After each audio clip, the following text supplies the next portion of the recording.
Olá, eu sou Moisés Correia e este é o programa Outro Olhar. Veja nessa edição uma entrevista exclusiva sobre as cooperativas de trabalho com o professor da Universidade Federal Rural do Rio de Janeiro, o professor Paulo Renato Fernandes da Silva, que será entrevistado pela advogada trabalhista, a doutora Marinês Trindade, que vem a ser a nossa comentarista aqui do programa Outro Olhar. Em primeira mão, vamos mostrar um vídeo que o programa Outro Olhar fez sobre a manifestação do dia 11 de julho, o Dia Nacional de Lutas com Greves e Manifestações.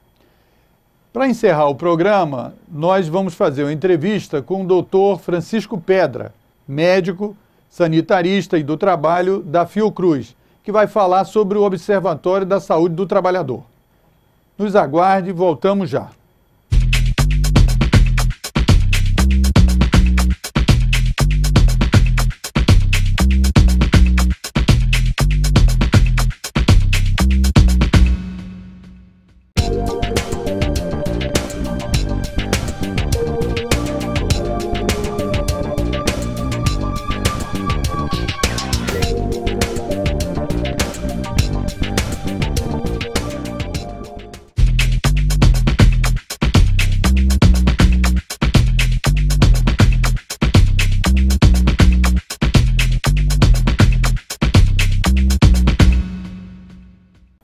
Eu vou chamar agora a entrevista realizada por doutora Marinês Trindade, comentarista aqui do programa Outro Olhar, com o professor Paulo Renato, da Universidade Federal Rural do Rio de Janeiro, falando sobre as cooperativas de trabalho.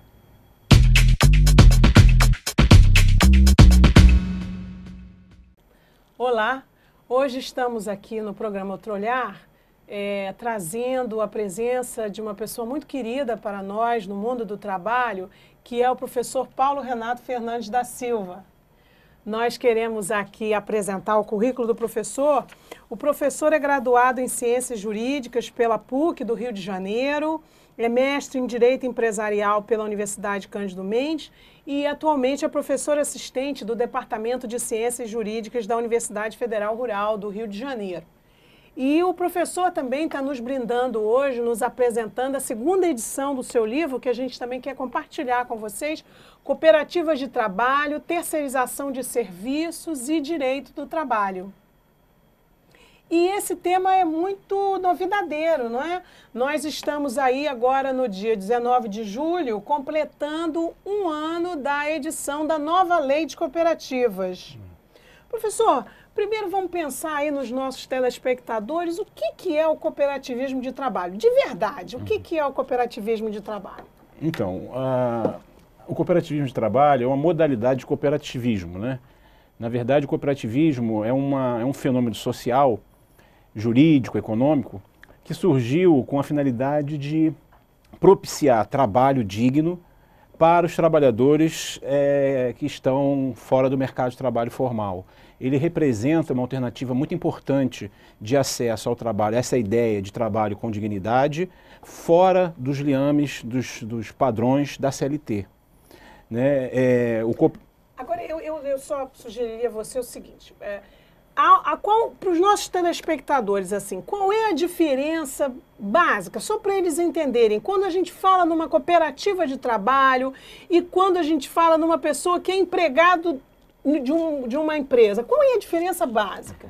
A diferença básica reside no fato de que o cooperado, ele é um empreendedor, ele é equiparado a um autônomo, inclusive para fins previdenciários.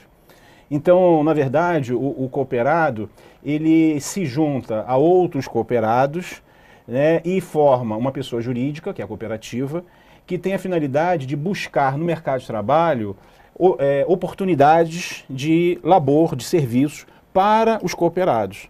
Então, a cooperativa é uma sociedade, uma pessoa jurídica formada, no caso a cooperativa de trabalho, por trabalhadores que tem um propósito de gerar trabalho para esses laboralistas, né? Então, o papel da cooperativa é a prestação de serviço para os cooperados. Então, os cooperados, de certo modo, eles empreendem através da cooperativa. Então, é como se eles fossem os trabalhadores e os donos ao mesmo tempo. Exatamente. É um princípio do cooperativismo, o princípio da dupla qualidade. Os cooperados, ao mesmo tempo que são associados, são sócios da cooperativa, a cooperativa não tem dono, né? A cooperativa tem donos, que são os sócios. Né? A cooperativa é uma sociedade, considerada a sociedade de pessoas por força de lei, né? E que tem essa característica. Quer dizer, ao mesmo tempo que os sócios são os donos, a cooperativa visa a pavimentar o caminho para que eles possam trabalhar com dignidade. Bem, mas então a gente dizia aqui aos nossos telespectadores que a Lei 12.690, de 19 de julho de 2012, ela é do ano passado, mas assim, as cooperativas que já existem, elas têm exatamente até o dia 19 de julho de 2013 para se adequar. Então, é uma coisa muito nova no mundo do trabalho. E quais são as inovações que o professor destacaria na nova lei? Eu acho que é muito importante destacar o fato de que a nova lei veio a conferir um tratamento jurídico que eu reputo bastante adequado para o fenômeno. Por quê? Porque o cooperativismo do trabalho, ele padeceu durante muito tempo de muito preconceito, né? Em razão do mau uso das cooperativas, ou do uso abusivo, ou das fraudes no cooperativismo. Muitas empresas deixaram de contratar cooperativas por conta dessa situação de insegurança jurídica, de fraudes. Nós não temos, até hoje no Brasil, uma lei geral que trate da terceirização, né, que regulamente a terceirização de serviços. Temos algumas leis pontuais, mas a terceirização em si, enquanto fenômeno econômico, social, não há regulamentação ainda entre nós. E essa lei veio setorialmente regular esse importante caminho do cooperativismo, que é o cooperativismo de trabalho, que é diferente dos demais. Então agora vamos também situar aqui para os nossos telespectadores, a gente já teve a oportunidade aqui no Outro Olhar de falar sobre a terceirização, mas então o professor nos diz que as cooperativas de trabalho fazem parte do fenômeno da terceirização. E como é que isso funciona? O que é a cooperativa de trabalho como fenômeno da terceirização? O que o professor poderia explicar para os nossos telespectadores? Assim, a terceirização é o procedimento pelo qual as empresas transferem para outras empresas atividades acessórias, para que estas lhe prestem esse serviço, através de seus empregados. Que tipo de atividades seriam essas? Informática. As atividades permitidas, em regra, são as atividades acessórias das empresas. Então, dependendo da atividade econômica, você vai fazer o seguinte, olha, atividade fim você não pode terceirizar.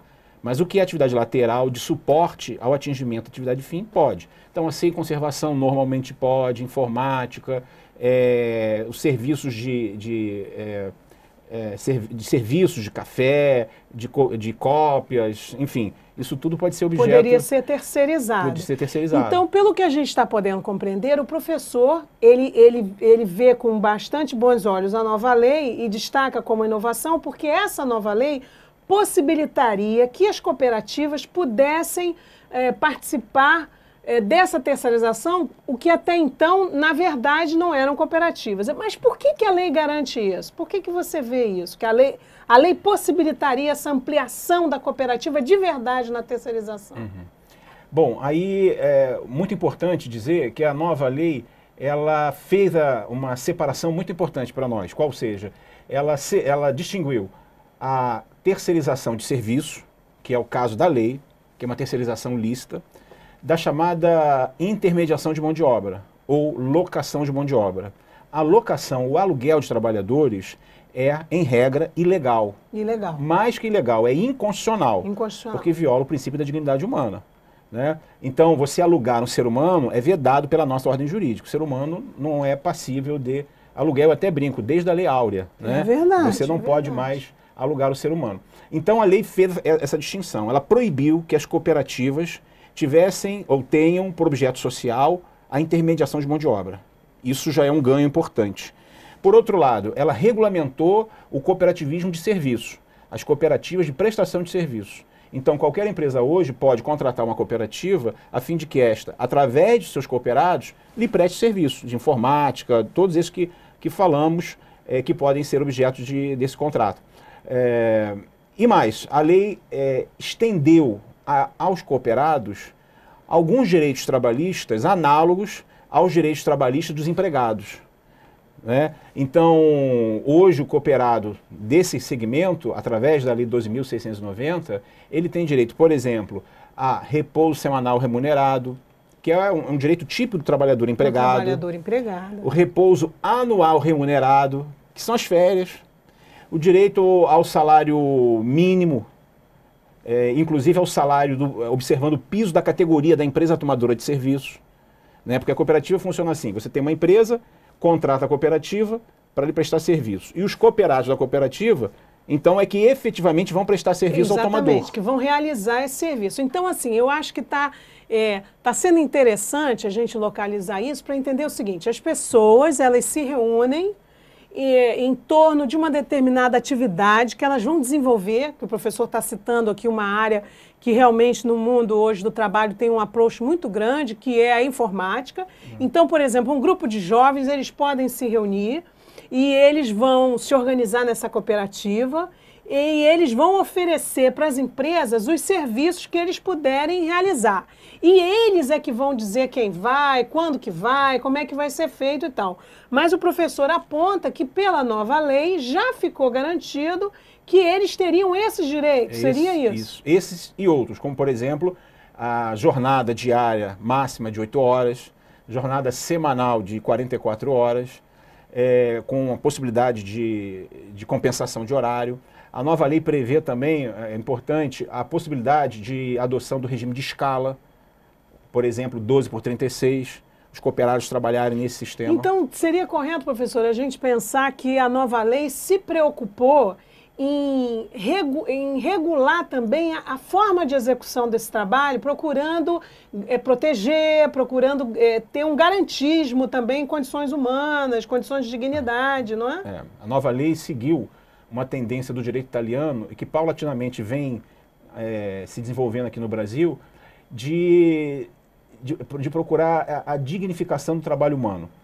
Então, se essa dignificação passa por agregar ao trabalhador um rol mínimo de direitos considerados fundamentais, como, por exemplo, o direito fundamental ao repouso semanal, claro, ninguém é máquina, né? Um exatamente. descanso semanal remunerado, um descanso anual remunerado, um piso mínimo de retribuição, né? Uma limitação da duração do trabalho, né? Isso tudo são aspectos que são típicos da relação de emprego, mas que paulatinamente vem migrando para outros trabalhadores não empregados. Então podemos dizer hoje que o direito brasileiro adota, em algumas situações como essa, a existência, ou trata da existência de direitos trabalhistas de natureza civil. Exatamente. Porque não são da relação de emprego. Exatamente. Agora, professor, é muito interessante esse nosso encontro hoje com o professor Paulo Renato Fernandes da Silva aqui, que está nos trazendo, porque esse livro do professor, Cooperativas de Trabalho, já é a segunda edição, não é? Então, na verdade, nós já tivemos a oportunidade de ver esse trabalho do professor antes, na vigência da antiga lei. E aí a gente não pode deixar de trazer, né, de tentar, porque as pessoas que estão nos assistindo, do outro lado da tela, nós temos lá trabalhadores, sindicalistas, advogados, e todos no mundo do trabalho, professores, estudantes, já ouviram falar das fraudes cooperativas. E aí existe, o professor falou em preconceito, eu diria assim, um pé atrás, cooperativa é uma coisa irregular. Como é que é isso, professor? Existe mesmo essa manifestação irregular? Havia mesmo essa manifestação ou ela ainda existe? Havia e ainda há no segmento da terceirização. Né? Com a nova lei, com a lei 12.690, a tendência é isso ou acabar ou se restringir bastante.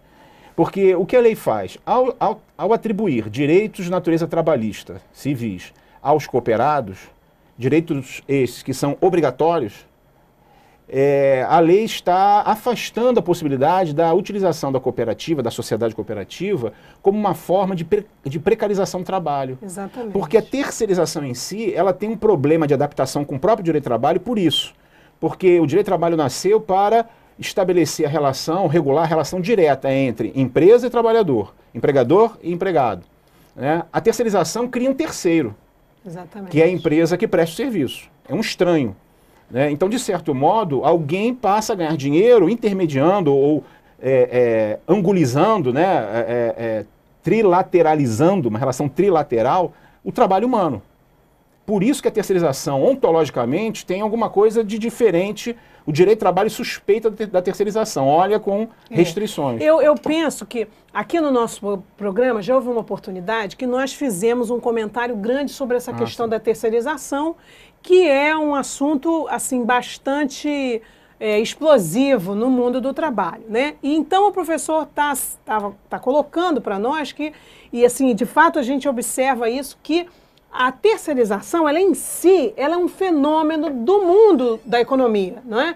Então o professor deu exemplo aqui, o sujeito, ele tem, por exemplo, ele montou um restaurante, ou uma cozinha, vamos dizer, ele montou uma cozinha, e o negócio dele é fazer a comida, ele sabe como fazer aquilo, ele tem os cozinheiros e tal.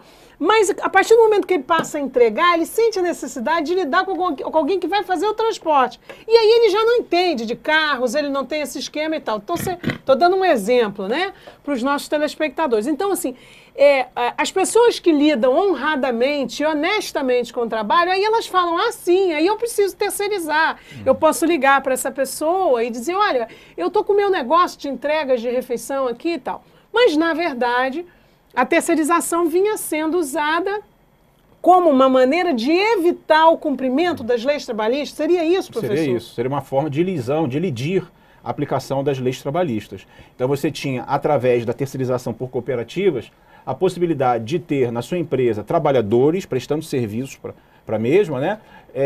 De forma subordinada, pessoal, não eventual e onerosa, sem que o tomador tivesse que pagar nenhum direito trabalhista. E sob a regência da Lei Geral das Cooperativas, que é a Lei 5764 de 71, que continua em vigor, só que ela é lei geral. Agora nós temos uma lei especial. Para a cooperativa de trabalho. Para a cooperativa de trabalho. Importante. Então, na verdade, isso trouxe duas consequências. Primeiro, a aplicação do princípio da subsidiariedade, digamos assim. Ou seja, a própria lei se refere à lei geral. No que a lei específica é omissa, eu aplico as regras da lei geral. Né? E o princípio da especialidade. Devo aplicar a lei especial no que ela tem de particular. Né? Então, por exemplo, o Código Civil, que equivale também a uma regra geral, estabelece que você pode criar cooperativas com qualquer número, com o número mínimo necessário ao seu funcionamento. Né? Já a lei das cooperativas de trabalho, ela prevê que tem que ter um número de, no mínimo, 7 cooperados para você poder formar uma sociedade dessa natureza.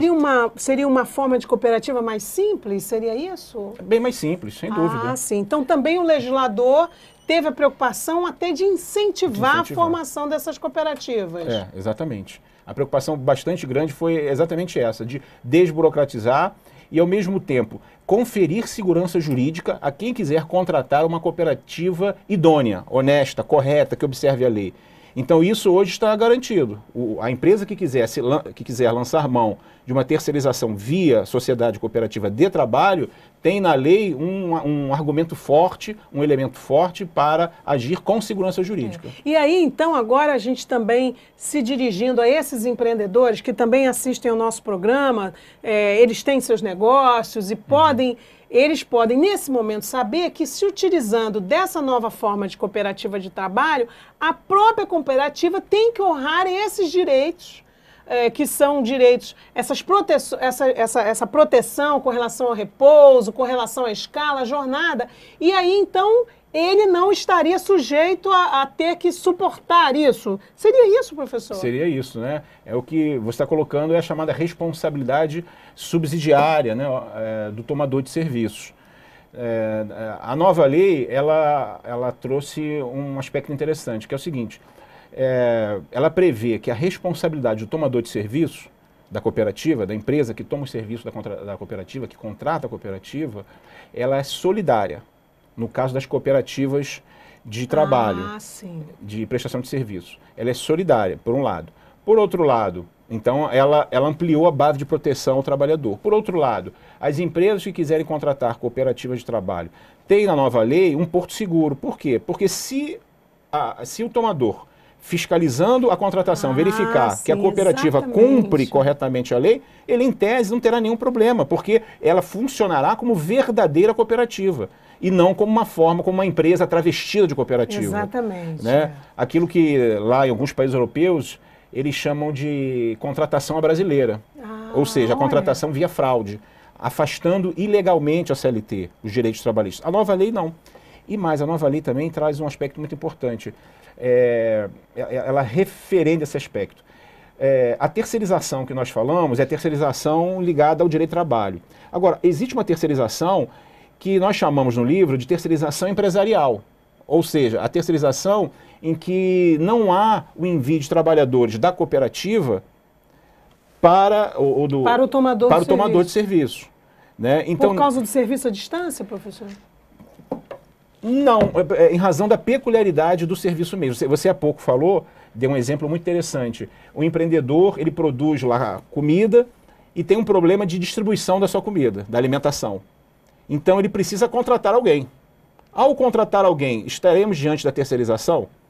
Eu diria, sim, mas não trabalhista. Em tese, essa terceirização pode não ser trabalhista. Pode ser uma terceirização empresarial, uma terceirização ligada à parceria entre empresas no mercado econômico.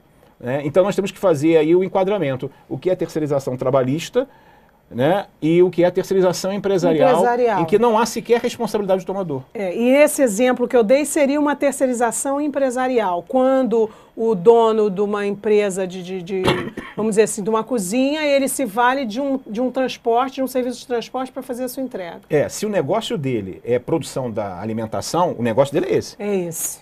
Então, ele pode contratar uma outra empresa para fazer a distribuição? Sem nenhuma dúvida. Isso vai gerar responsabilidade trabalhista da empresa de alimentação? Nenhuma.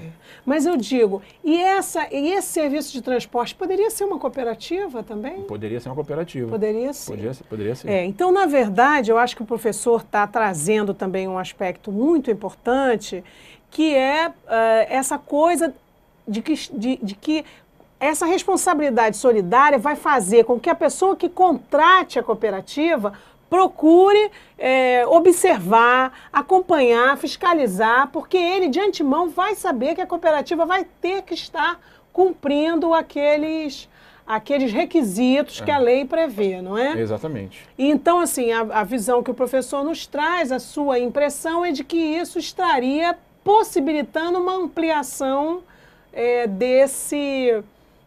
vamos dizer assim, da utilização dessas cooperativas que por um período importante estão aí ao largo em virtude de não se apresentar como uma solução e mais sim como um problema. Né? O que eu sempre escuto falar, assim, os empresários reclamando, poxa, eu contratei, agora sou responsabilizado, né? Então prefiro nem contratar uma cooperativa. Sim. Isso hoje está minorado, porque a nova lei permite que você fiscalize, identifique cooperativas idôneas. Então, bom empresário que tem responsabilidade social, ele pode se valer do cooperativismo, do trabalho, com segurança jurídica. Então, é até interessante porque o professor usou essa expressão e a gente também tinha pensado nisso. Existe um preconceito com o cooperativismo. Embora também os nossos telespectadores devem ser testemunhas de que esse preconceito existe, porque também existem histórias assim de pessoas que estavam numa cooperativa, mas elas eram empregados, elas nunca foram à assembleia, elas não porque a cooperativa é como se fosse uma associação, né? Para quem está nos ouvindo é isso, é uma sociedade. Então, como vencer esse preconceito, professor? Você que está estudando essa matéria, que está conhecendo a nova lei, como seria para vencermos esse preconceito da sociedade? Um passo muito importante foi dado. Né? Eu costumo brincar dizendo que uma das pernas da fraude nas relações de trabalho é a contratação via cooperativa, via terceirização ilícita. Né? Ao atribuir direitos mínimos a esses cooperados, direitos de natureza civil a esses cooperados, a nova lei se valeu da mesma técnica da Lei 6.019, aquela lei do trabalho temporário, né, que fala do salário equitativo, né, entre o trabalhador terceirizado e o trabalhador efetivo da empresa tomadora. Então, a nova lei, ao atribuir esses direitos, ela já sinalizou para o mercado o seguinte: olha, se você quer contratar uma empresa idônea, uma cooperativa idônea, venha para cá, porque a lei estabelece um rol de direitos, um rol de condutas, e mais, a nova lei também prevê que um dos elementos anímicos da cooperativa de trabalho é a gestão democrática. Então, como falei, cooperativa não tem dono. A cooperativa tem donos, e a gestão da cooperativa é democrática, onde todos os cooperados em assembleia é que vão decidir os destinos da cooperativa. E a lei criou também, além da Assembleia Ordinária e a Assembleia Extraordinária, uma Assembleia Especial, em que os cooperados vão discutir essas questões. E a lei teve uma preocupação tão grande em evitar a fraude, que ela prevê, num dos seus artigos, que a cooperativa vai eleger o cooperado que vai coordenar o trabalho dos demais cooperados quando estes estiverem alocados em alguma empresa prestando serviço.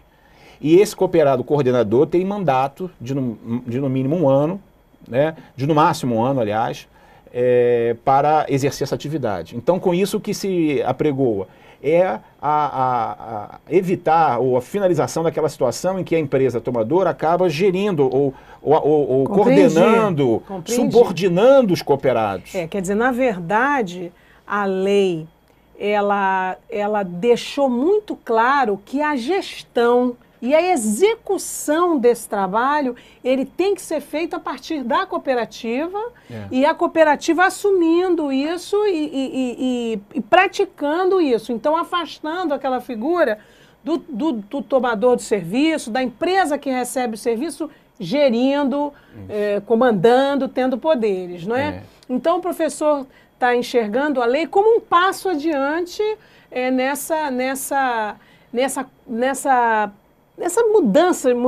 mudanças assim tão frequentes no mundo do trabalho. E eu acho que é muito interessante a gente destacar, e também eu lhe indagaria, que é o seguinte: aqui no nosso programa Outro Olhar, a gente sempre vem buscando também refletir essa questão dos novos rumos do trabalho, né? Porque o trabalho, ele sofre muita influência das transformações econômicas, das transformações sociais, e assim, quando se pensa hoje nesse formato de cooperativa que o professor está trazendo, está apresentando, da nova lei, e que fala numa gestão democrática, aí também remete a um momento social que nós estamos vivendo, que é do cidadão, que é da pessoa se colocar e da pessoa organizar o seu próprio trabalho e aí, veja, numa relação em que ele não é assim o dono e manda nos demais, ou que ele é apenas empregado, faz a parte dele e não está preocupado com o resultado. A cooperativa é uma coisa nova porque ela é uma coisa coletiva. Então tem um aspecto desse também de uma nova situação no trabalho? É verdade. Eu costumo até dizer que as cooperativas ou o cooperativismo tem algo de, não é só social, tem algo de socialista, porque na verdade ele se baseia na democracia, na mutualidade, na agregação de trabalhadores que estão alijados no mercado de trabalho e podem, através da cooperativa, acessar a condições dignas de trabalho, o que a lei apregou também, em que cada trabalhador recebe de acordo com a quantidade de trabalho prestado, com a sua contribuição para o objeto social da cooperativa. Então tem a meritocracia. Quanto mais trabalhar um determinado cooperado, a remuneração dele será proporcional. Cooperado não tem salário fixo, não tem salário. Ele tem participação. Tem que fazer a produção. Ele tem que fazer a produção, ele tem participação nas sobras. Se forem positivas, ele participa. Se forem negativas, ele acaba também assumindo o risco do empreendimento. Então, o bonito na cooperativa é esse aspecto da solidariedade que ela enseja. Então, não é uma sociedade capitalista. Nós não podemos pensar, por isso a dificuldade do cooperativismo também reside nesse aspecto. As pessoas, em geral, pensam, é uma sociedade, Aí pensam, quem tem a maior parte do capital social vai mandar na cooperativa. Isso, e eu estava até pensando nisso agora, exatamente porque, assim, hoje, quando a gente também já teve a oportunidade de tratar isso aqui no Outro Olhar, o ambiente de trabalho, às vezes, ele é muito contaminado por uma alta competitividade, por uma atitude em relação ao outro, uma atitude de muita disputa, e a cooperativa não é assim, Quer dizer, essa solidariedade que você está chamando seria a reunião das pessoas para atingir aquela finalidade, e atingindo, então, a cooperativa alcançaria o sucesso pretendido, Essa sinergia que une os cooperados, essa ideia de trabalho com proveito em comum. Eles sabem que, ao ganharem um contrato, ao celebrarem um contrato com uma empresa cliente, todos vão se beneficiar, porque todos os cooperados estão na fila buscando trabalhar, senão não recebem. Né? Então todos estão compromissados em tese com essa finalidade. E aquele cooperado que eventualmente não observar os padrões de comportamento, os padrões de qualidade de trabalho traçados pela cooperativa, ele pode ser até expulso da cooperativa. Porque... Então, de fato, há um exercício de cidadania também. Dúvida, né? Nesses novos momentos sociais que todos nós estamos assistindo, está havendo um clamor de todos para aumentar a participação de cada um no que está sendo feito, a responsabilidade de cada um, não é, professor? Então, a lei está trazendo isso também. Né? Está trazendo isso e a lei, além disso, representa uma inovação muito importante, porque a nova lei seguiu a tendência inaugurada lá pelo legislador de 88, pela Constituição de 88. Porque a Constituição de 88, lá no artigo 7º, inciso 34, ela estendeu também aos trabalhadores avulsos todos os direitos do trabalhador empregado. O que essa lei fez? Foi algo parecido. Exatamente. Foi algo parecido. Alguns até falam, é uma espécie de parasubordinação do direito italiano. Né? Eu não diria parasubordinação nesse caso aí, porque os cooperados são autônomos. Eles não estão numa situação de fraude, numa verdadeira cooperativa. Né? Eles não estão numa situação de fraude.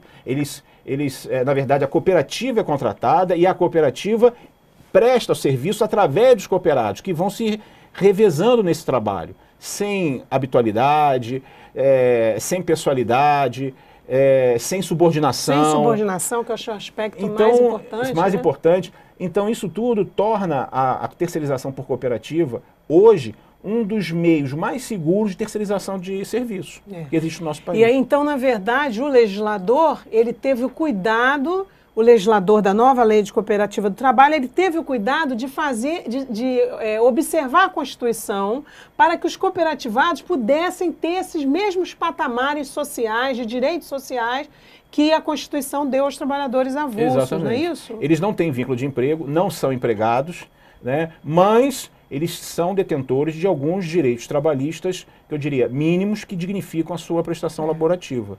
Né? Então, na verdade, os telespectadores que estão nos assistindo, eles estão vendo que, se eles forem chamados como empregados, vamos dizer, como colaboradores a atuar numa cooperativa, eles vão ter que ver se essa cooperativa está se pautando pela nova lei. E também os empresários que estiverem aí sendo instados a se relacionar com uma cooperativa, eles também vão ter que ter o cuidado de saber se essa cooperativa está se pautando. Bem, nós estamos aqui agora encerrando o nosso programa. Estivemos aqui com o professor Paulo Renato Fernandes da Silva, professor assistente do Departamento de Ciências Jurídicas da Universidade Federal Rural. Eu volto a mostrar a todos vocês o livro. Nós, advogados trabalhistas, mais do que nunca, temos que estar sempre antenados aí. Então, cooperativas de trabalho, terceirização de serviços e direito do trabalho, isso é muito importante, porque a lei é nova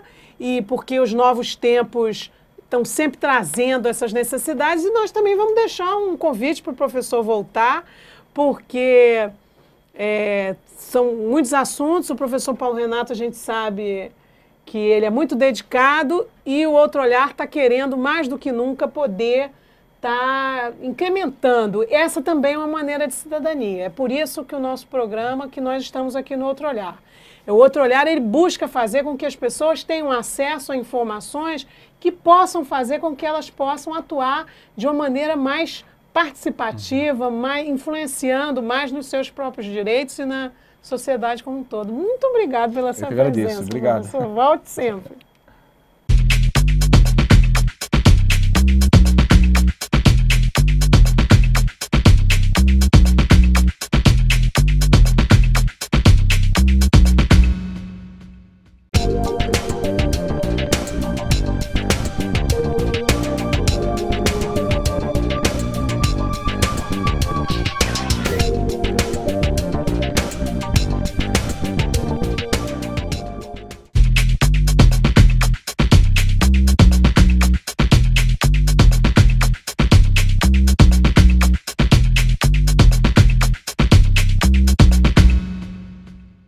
O programa Outro Olhar está de volta e mostra agora a manifestação do dia 11 de julho Dia Nacional de Lutas, com manifestações e greves em todo o Brasil. Exclusivamente fizemos uma matéria com a manifestação que ocorreu na Avenida Rio Branco, do Rio de Janeiro. E também mostraremos o finalzinho, a confusão que ocorreu com baderneiros e o comportamento da polícia.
Nas próximas edições do Outro Olhar, nós vamos repercutir essa manifestação ocorrida no dia 11 de julho no Rio de Janeiro com os dirigentes sindicais que participaram dela.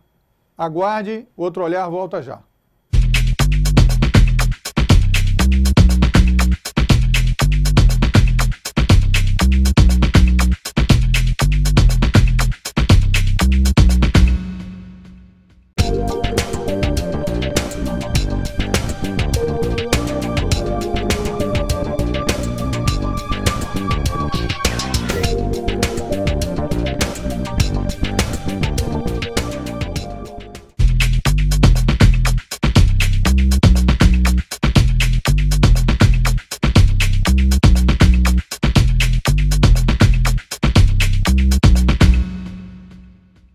O programa Outro Olhar recebe hoje o Dr. Francisco Pedra, médico sanitarista e do trabalho e pesquisador da Fiocruz. O Dr. Francisco Pedra é um dos organizadores do Observatório de Saúde do Trabalhador. Qual o objetivo do observatório, Dr. Francisco Pedra? O observatório serve para apoiar as ações e as políticas de saúde do trabalhador. É um instrumento que se propõe a integrar uma rede de técnicos, pesquisadores, médicos, serviços e também entidades sindicais e governamentais que atuam na área da saúde do trabalhador em particular, com a finalidade de oferecer orientação técnica, jurídica, política, compartilhar experiências e servir de ferramenta de suporte e de integração dessa rede. É um nó de uma rede virtual onde são compartilhados conteúdos considerados de referência. Não se propõe a ser um órgão informativo com agilidade diária ou horária, como é um órgão de imprensa. Ele se propõe a reunir informação de qualidade de atores qualificados com capacidade de orientar aos demais membros da rede, da sociedade como um todo, a atuarem em defesa da saúde do trabalhador, indicando prioridades, ferramentas, métodos, experiências que possam ensinar pelo sucesso ou pelo insucesso e servir também aos órgãos governamentais como referência para essas intervenções. Doutor Francisco, como surgiu? Conta um pouco da história desse observatório. Quando surgiu, pessoas que participam, importantes para a gente citar. A integração entre técnicos e o movimento sindical na saúde do trabalhador em nosso país é tão antiga quanto a área. Na década de 70, à medida em que o movimento sindical e a sociedade começou a reivindicar melhores condições de saúde e aprofundar esses esforços na exigência, os técnicos, médicos de trabalho, engenheiros de trabalho e sanitaristas buscaram se associar. Houve a criação de departamentos intersindicais de saúde do trabalhador, chamados de ESAT, em São Paulo, no Rio e em outros lugares. Então, esses vetores se desenvolveram até a década passada de forma diferenciada e com oscilações, mas ganhou o nome de observatório, que vem das redes de astrônomos que se comunicam para compartilhar visão do céu. E o observatório pode ser um nome generalizado no sentido de designar redes onde especialistas compartilham conhecimento.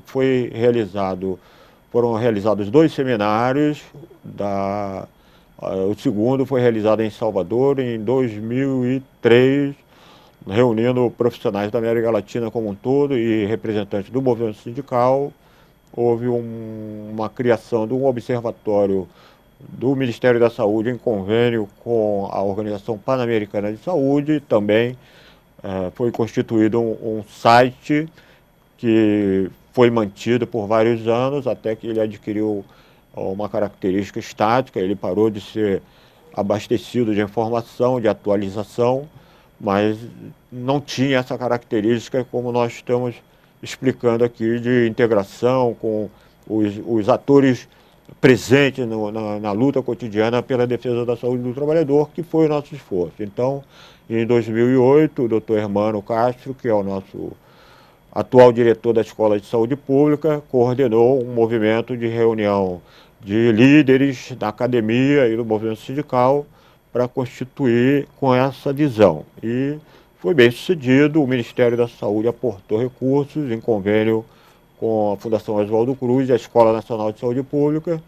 e esse movimento foi bem sucedido em obter adesão das 6 centrais sindicais legalizadas, que têm uma atuação mais facilmente unificada na defesa da saúde do que talvez outros campos, e isso favoreceu bastante, e houve um apoio que resultou num impacto muito positivo. Houve uma busca de unidade, né, de consenso, de ação conjunta em torno de temas prioritários, e vários deles foram discutidos e serviram, como, por exemplo, a questão dos agrotóxicos, como o tema do nexo técnico epidemiológico, que é uma novidade recente na conjuntura brasileira, uma expectativa de muitos anos, como o problema das mortes no trabalho, uma necessidade de reunir um panorama concreto dos sistemas de informação que servem para apoiar um diagnóstico dessa realidade e também para o planejamento das intervenções. Então, temas centrais, temas que norteiam a ação do conjunto de serviços foram pautados e foram discutidos através desse diálogo integrado, e foi uma experiência que nós esperamos dar continuidade agora em um novo formato, e nós vamos ter a oportunidade de falar. O observatório, obviamente, vai servir, né, como um instrumento de, como você disse numa das respostas, aprender com o que aconteceu, tirar as lições para poder modificar esse panorama da situação no Brasil. Agora, para falar de uma forma genérica, acidente, segurança e saúde do trabalho, quais são os aspectos mais importantes que influenciam na melhoria dos índices disso no Brasil, no mundo? Que dados você poderia, genericamente, obviamente que nós não temos muito tempo, mas nos ceder aí? A saúde ela é consequência de fatores muito complexos e que eles têm influências em diversos planos, local, regional e também em temas biológicos, sociais, macrosociais, políticos e econômicos. A saúde do trabalhador claramente depende de como essas forças estão se desenvolvendo. Nós vivemos no Brasil um período de 10 anos de crescimento da força de trabalho formal. Isso é uma força que favorece como uma tendência geral de proteger a saúde, de permitir que as pessoas tenham renda, se alimentar melhor, ter acesso à educação, acesso à saúde, ao vestuário, à habitação, embora tenha distorções fruto de um crescimento não tão planejado, não tão organizado, podendo haver, inclusive, crescimento do número absoluto de acidentes e acidentes de maior gravidade, na medida em que esse crescimento ele não é acompanhado de políticas específicas, em particular para como se organiza a produção. Essa é uma visão prioritária para nós. Não é possível pretender melhorar a saúde do trabalhador sem que seja chamado a atenção do poder público para o controle e também da comunidade, dos trabalhadores, do movimento sindical, de como a produção se organiza, os tempos, os métodos, o que se produz, como se produz, com que velocidade, como se organiza a jornada de trabalho. Então, o salário é o maior determinante de saúde. Havendo o aumento da renda na composição do produto nacional bruto e havendo uma redução da desigualdade entre os extremos de renda, necessariamente a história do mundo mostra que há uma melhora no quadro da saúde. Então nós tivemos um desenvolvimento favorável nos últimos 10 anos, embora dos 2 últimos anos essa curva tenha sofrido uma inflexão, mudando o sentido dessa evolução, e nós aguardamos que o caminho anterior seja recuperado, porque o país ainda tem muito a fazer nesse sentido, né, de oferecer não só atenção à saúde, mas garantir emprego, garantir moradia, garantir todas as condições, abastecimento de alimentos saudáveis, né, evitar a oferta de alimentos excessivamente processados, multiprocessados, hipercalóricos, oferecer alimentação nutritiva realmente, e isso a um preço acessível à população. E não são tarefas simples, são tarefas custosas. O país precisa investir em saúde, em agricultura, em medicação, em serviços de saúde, é o debate que nós estamos vivendo.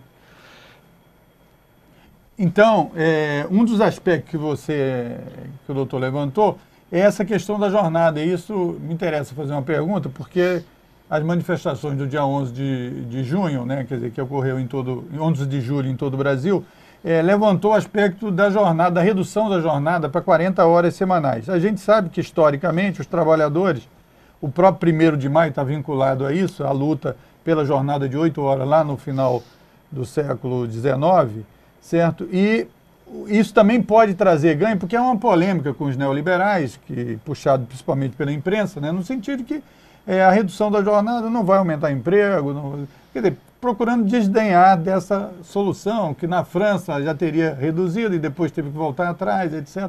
Então, o senhor confirma que a redução da jornada de trabalho pode ser um fator também que colabora nesse aspecto aí da segurança e da saúde?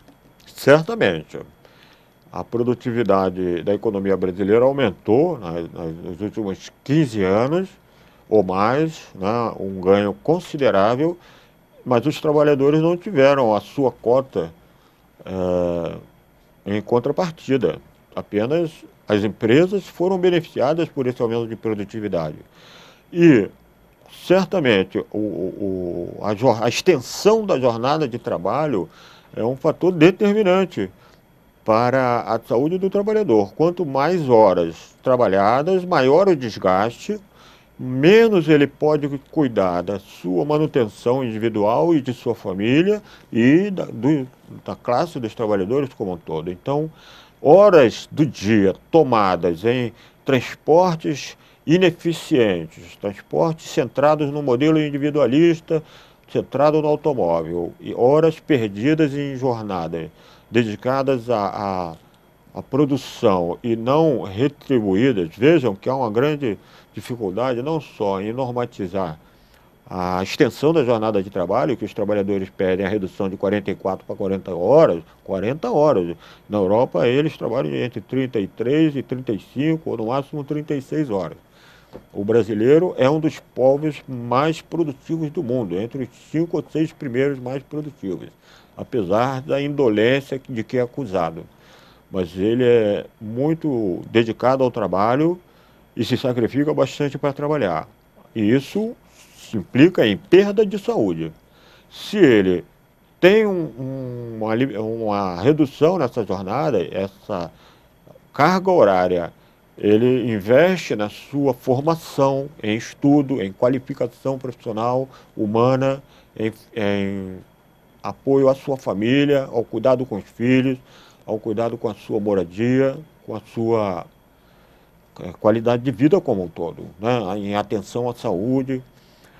Eu queria comentar que uma discussão na pauta e não resolvida é essa questão da terceirização e a questão do controle da hora extra, na medida em que as políticas neoliberais visaram enfraquecer a proteção da saúde do trabalhador, elas criaram estratégias prioritárias, e eu creio que talvez a mais importante de todas tenha sido realmente a terceirização, porque dificulta a unidade dos trabalhadores para se defenderem, dificulta o controle governamental sobre as condições em que se dá a produção Eu lembro aqui o exemplo da Volkswagen de São Bernardo, que produzia 2.000 automóveis por mês, com 40.000 trabalhadores em 1980, e hoje produz 5.000 automóveis por mês, com 4.000 trabalhadores, à custa, francamente, da terceirização e níveis complementares de repasse da responsabilidade e da divisão de tarefas com demais empresas. E a outra questão da carga horária, há um impasse que as empresas disputam de uma maneira até pouco ética, me parece, porque elas argumentam que o controle da hora de trabalho extra é muito dificultado, até porque não haveria oferta no mercado brasileiro para a produção de relógios de ponto com a quantidade suficiente para que o trabalhador tivesse acesso ao controle de quantas horas por semana ele trabalhou.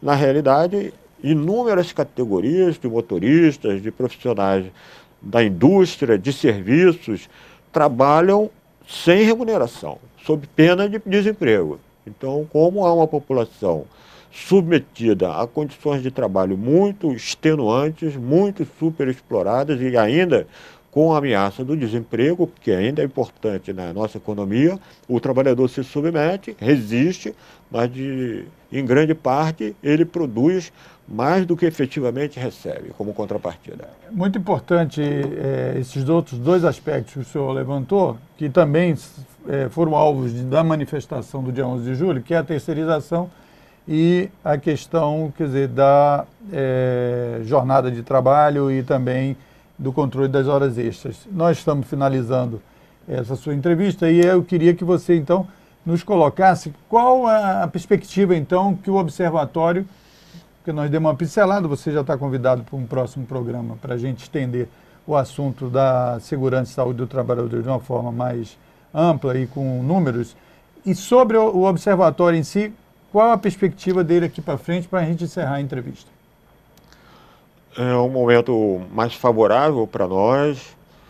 Eu comentei aqui a participação do Hermano Castro, nosso líder, né? É um dos principais pesquisadores, um dos principais médicos aliados, né, com o compromisso de defesa do trabalhador. Tem sido, inclusive, alvo de ações da indústria, como em Santa Cruz, ali a Thyssen processou, porque teve aquela história da chuva de prata, e ele foi incumbido oficialmente pela Fiocruz de dar um parecer e mostrou claramente que havia um processo danoso ao ambiente e com potencial dano à população, mas é importante que ele agora foi eleito diretor da Escola Nacional de Saúde Pública e nós estamos buscando reunir recursos e novas forças para uma nova fase de desenvolvimento do trabalho do Observatório